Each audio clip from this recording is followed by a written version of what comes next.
All right, so you wanted to really dig deep into global power dynamics, right? And wow, did you ever send over a mountain of sources? Today we're taking on Noam Chomsky's Who Rules the World. It's a book that definitely doesn't hold back. Oh, yeah, it's a real eye-opener. So get ready because we're going to challenge some of those assumptions about who really truly runs the world. It's a lot more complicated than you might think. It really is. What I find fascinating about Chomsky's take is that he doesn't just tell us who's at the top right now, like right this second. He actually takes us through history. Oh, Yeah, like peeling back the layers of how power has shifted and changed over time. interesting. And often in ways that we don't even realize are happening. So it's not just about pointing fingers, but like giving us the backstory to understand how we even got to this point. Exactly. It's Wow. all about context. I like that. And speaking of context, he starts with the U.S., right? He does. It's kind of hard to ignore, They've been a major force globally since World War II. Yeah, for sure. But here's the thing, and this is where it gets interesting.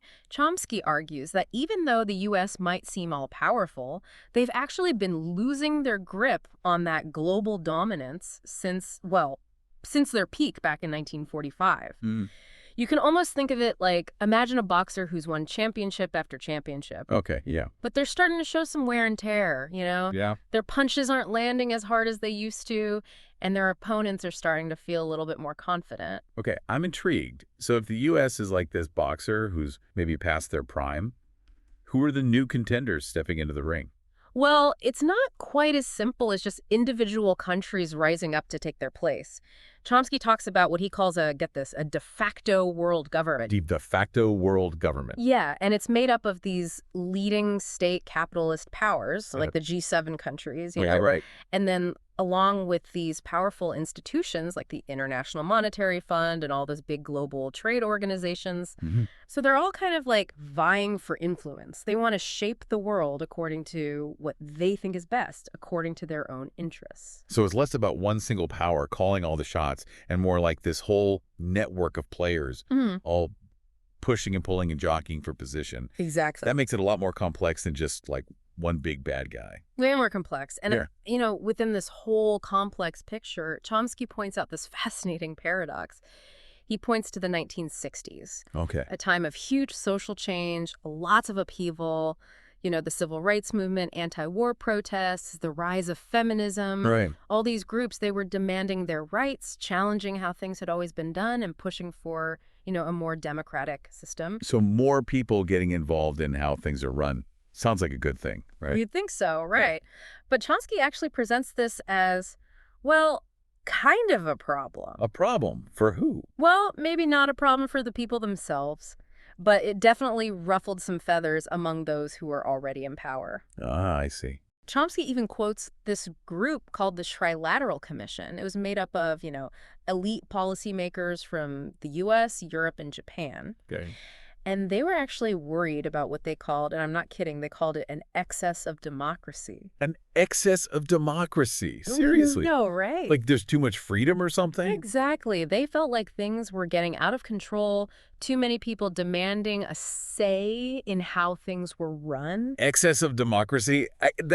I don't even know what to say to that. It does sound pretty ridiculous, doesn't it? It does. But that's exactly Chomsky's point. Okay. He's highlighting this fundamental tension that exists between, what the people want and what those in power want. Right. It's a pattern that we see throughout history. When people start demanding more rights, a bigger piece of the pie, the folks at the top, they start to feel a little threatened. Makes sense. Yeah. So if the 1960s were this time of pushing for more democracy, how did those in power respond? Did they just give in and say, okay, fine, you want more democracy, you got it? Yeah. Not exactly. Chomsky argues that they actually went on a mission, like a deliberate mission, to regain control and to limit the influence of, what they saw as these special interest groups. Okay. And this is where he starts to dig into some pretty dark stuff, like the CIA's torture paradigm and how it's been used for decades. Remember all those shocking things that came out of the Senate's investigation into Guantanamo Bay and those secret prisons? Yeah, how could I forget? Well, Chomsky connects those practices to the war on terror and the idea that somehow 9/11 made all of international law obsolete, irrelevant.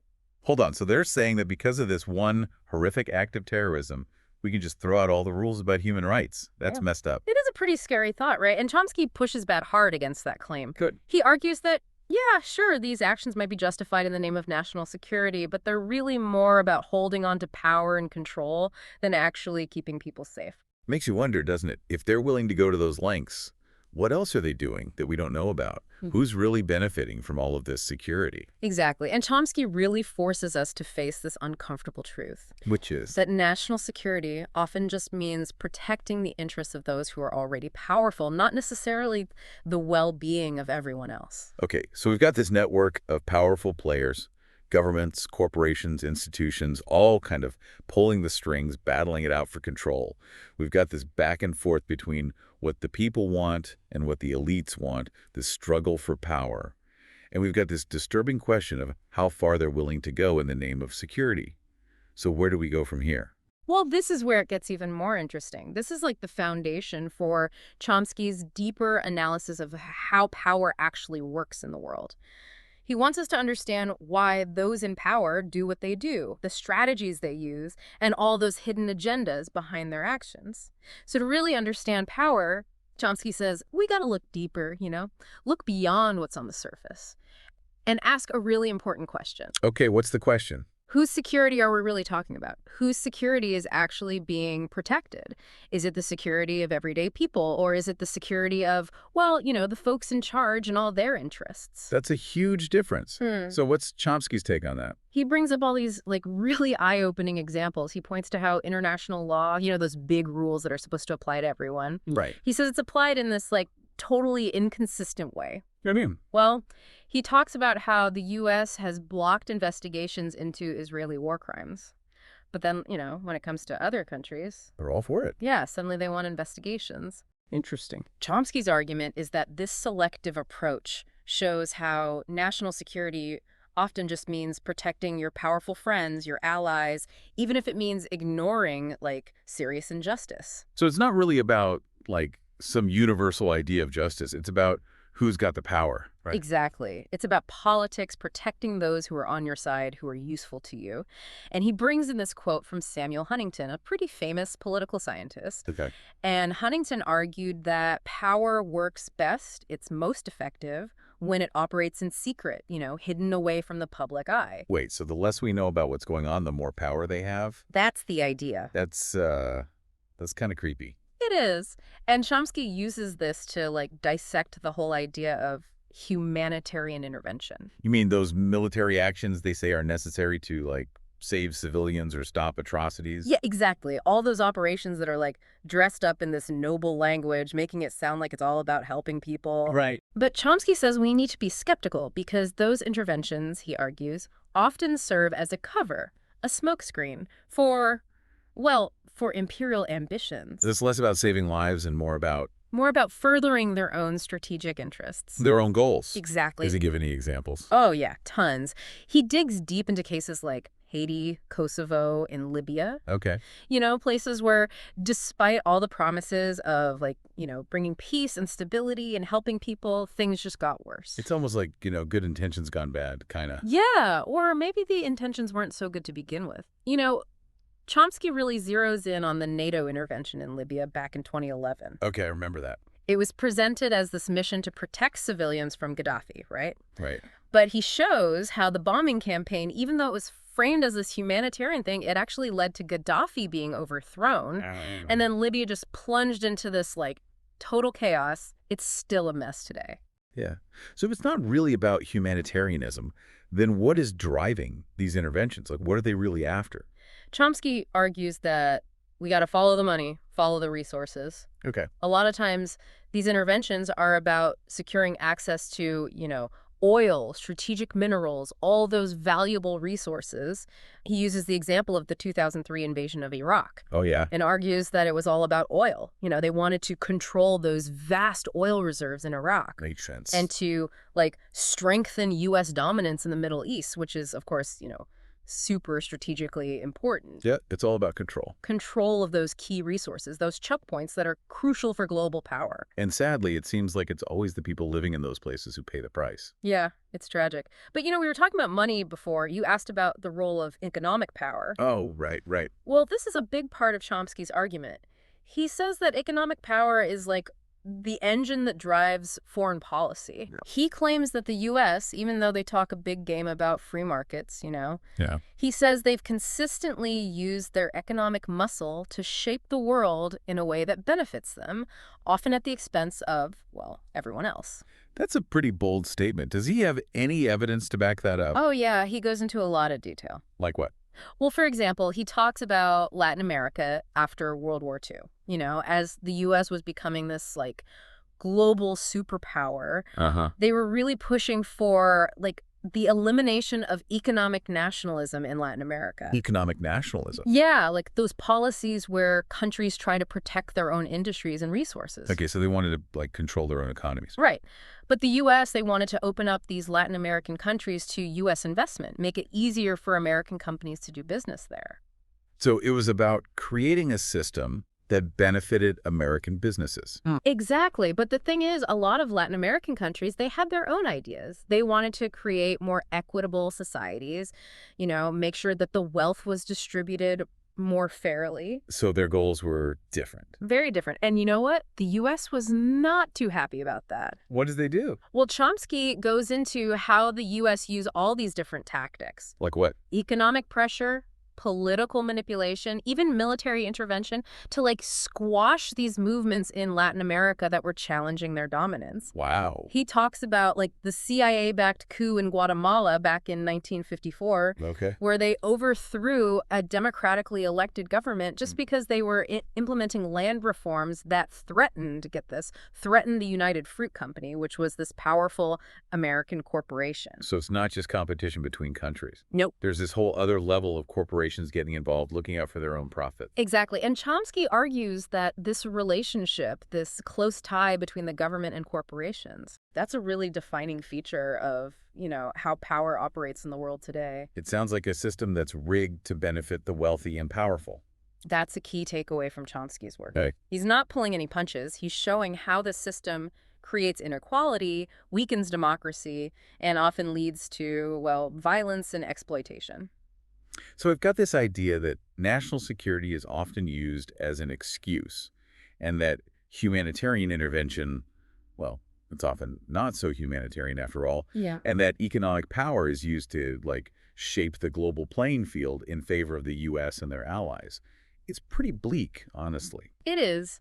But Chomsky doesn't just leave us hanging there, He wants us to understand how this all works so that we can actually do something about it. Okay, good. So before we get into that, can we zoom back in on the U.S. for a minute? Because I know Chomsky doesn't just focus on what they're doing internationally, right? He also talks about what's going on inside the U.S. Oh, absolutely. He argues that the same forces that are shaping U.S. actions abroad are also at play within the U.S. itself. He talks about this growing gap between the rich and the poor. Right. The decline of unions, the erosion of those safety nets that are supposed to protect people. Right. And the fact that money has so much influence in politics. So it's like they're using the same playbook both at home and abroad. Exactly. And he uses this term, it's a little, little academic, but it's powerful. He calls it plutonomy. Plutonomy. Yeah, and it basically describes a system where a very tiny group, like a super elite, controls almost all the wealth and power. Okay. While everyone else is just, struggling to make ends meet.